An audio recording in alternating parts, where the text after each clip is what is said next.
Actually BNS 69 এই নিয়ে প্রচুর মতামত বা প্রচুর কোশ্চেন আমার কাছে আসে যে অ্যাকচুয়ালি বিএনএস 69টা কী। আজকে এই ভিডিওর মাধ্যমে একদম ক্লিয়ার করব যে বিএনএস 69 অ্যাকচুয়ালি কী। দেখুন, সবার প্রথমে বিএনএস 69 যে হলো এটা, যে একটা ছেলে একটা মেয়ে যখন রিলেশনশিপে আসে এবং রিলেশনশিপে আসার পর যখন ছেলেটা সেই মেয়েটাকে প্রমিস করে যে আমি তোমাকে বিয়ে করব, এবং বিয়ে করার প্রমিস করে তার সাথে যখন ফিজিক্যাল রিলেশনশিপ করে এবং ফিজিক্যাল রিলেশন করার পর কিছুদিন পর বা কিছু সময় পর গিয়ে ছেলেটা এটা বলে যে আমি তোমাকে বিয়ে করতে পারবো না বা আমাদের বিয়ে সম্পর্কে কোনো কথাই হয়নি।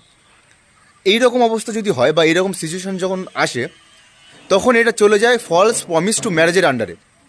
এবং যে ফলস প্রমিস টু ম্যারেজের আন্ডারে এসে যখন বিএনএস 69-এর উপরে এফআইআর করা হয়। তো অ্যাকচুয়ালি কী বললাম তোমাদেরকে যে বিএনএস 69 অ্যাকচুয়ালি কী, যখন ফলস প্রমিস টু ম্যারেজ হয় এবং তার উপরে এফআইআর করা হয় যে বিএনএস 69 অনুসারে, এটা হলো বিএনএস 69।